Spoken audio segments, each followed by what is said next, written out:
Nos vídeos anteriores, a gente criou a funcionalidade de login, mas quando o usuário clica no botão de login, ele demora um pouco para responder e o usuário fica sem saber o que está acontecendo.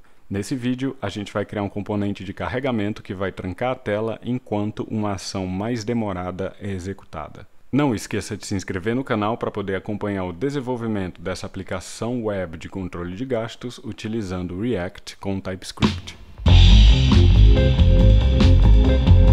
Eu já estou com a aplicação iniciada e os testes sendo executados, então vamos lá começar a criar o componente de carregamento. Eu vou até a pasta Component e vou criar uma nova pasta chamada Loading. Dentro dessa pasta eu vou criar um novo arquivo chamado loading.tsx. Agora eu vou criar uma função chamada Loading que não vai receber nenhum parâmetro. Essa função vai retornar, por enquanto, um div com o texto carregando dentro dele e com o id de testes igual a loading.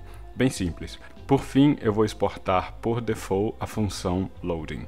Ok, como a gente precisa atualmente desse componente de carregamento somente para a página de login, então eu não vou tentar prever o futuro aqui e vou pensar somente na página de login. A primeira coisa que eu vou fazer é adicionar esse componente à parte de baixo da página de login. Ao salvar, a gente consegue ver o componente de carregamento aqui na aplicação. Vamos lá estilizar esse componente. Eu vou até a pasta do meu componente e vou criar um novo arquivo chamado loading.css. Agora eu vou até o meu componente e vou importar esse arquivo que a gente acabou de criar. Eu também vou informar que a classe CSS desse div é Loading Overlay. Eu quero que esse componente fique por cima de toda a tela e não permita o usuário clicar em nada. Então eu vou até o arquivo CSS e identificar aquela tag pela classe CSS. De início, eu vou informar que a posição do elemento é fixa e que vai ter um fundo da cor RGBA 0000.4. Ao salvar, a gente vê o componente de carregamento no meio da tela, mas eu ainda consigo clicar nos outros elementos. Então, eu vou informar que o div vai ficar no topo da tela, que vai ficar no lado esquerdo da tela, que vai ter uma largura de 100%, uma altura de 100% e com a cor do texto branca.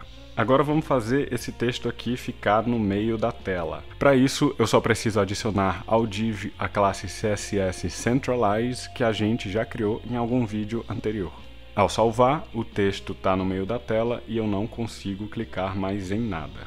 Show! Vamos lá fazer isso funcionar do modo que deveria. Vamos lá para os testes então. Eu vou copiar e colar esse teste aqui e mudar a descrição dele para, dado que o usuário clica no botão de login, então mostrar o loading. Eu também vou esperar com um await que o find by test id com o id loading não seja igual a nulo.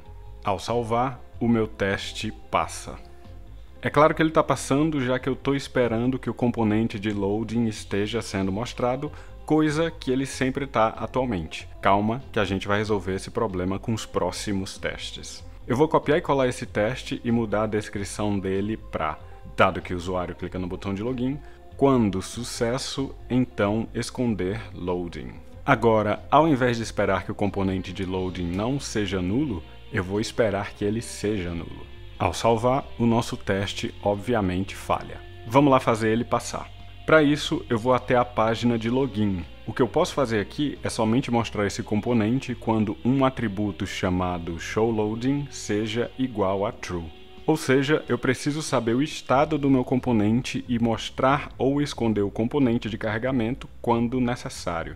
Esse atributo showLoading ainda não existe, então eu vou até o topo da minha tela e vou criar uma nova constante que vai ter um showLoading e um setShowLoading que vão ser criados a partir do hook useState com o valor inicial igual a false. Pronto, então o showLoading é false e eu não vou mostrar o componente de carregamento, mas eu quero mostrar quando o usuário clicar no botão de login. Eu também quero esconder esse componente quando o login for feito com sucesso. Ao salvar, o meu teste falha. Ele falha porque eu estou tentando encontrar o loading do modo errado. O que eu deveria usar nesse caso aqui é um wait for igual eu usei nesse teste aqui de cima. Eu também tenho que usar o query by test id aqui. Ao salvar, os meus testes passam. Show! Agora vamos para o caso de erro. Eu vou copiar e colar esse teste de sucesso e mudar a descrição dele para: dado que o usuário clica no botão de login, quando falhar, então esconder loading. Agora eu vou copiar e colar essa resposta de erro para o serviço de autenticação. E eu acho que é melhor colocar esse teste ali embaixo também, porque daí os sucessos e os erros ficam em lugares diferentes. Ao salvar, o meu teste falha. Ele falha porque eu estou escondendo o loading quando dá sucesso, mas eu não estou escondendo o loading quando dá erro. Para ajustar isso, eu vou somente dar um setShowLoading igual a false aqui no catch. Ao salvar, os meus testes passam. Vamos lá testar isso. Eu vou colocar um e-mail e uma senha errada para que a gente tenha o erro. Ao clicar no botão de login, o loading aparece, daí o erro é retornado e o loading desaparece. Agora deixa eu só comentar essa linha aqui que leva o usuário para a página de home, que daí a gente consegue ver direito o caso de sucesso. Ao mudar a senha e clicar no botão de login, o loading aparece, daí o login é feito com sucesso e o loading desaparece. Ótimo, o meu componente de carregamento está finalizado. Dá para fazer ele de um modo mais global e melhor, mas a gente vai deixar isso lá para frente quando a gente precisar desse componente em outras telas. No próximo vídeo, a gente vai desenvolver a funcionalidade de recuperar senha usando as funções do Firebase Authentication. Não esqueça de se inscrever no canal para poder acompanhar o desenvolvimento dessa aplicação web de controle de gastos utilizando React com TypeScript. Até o próximo vídeo.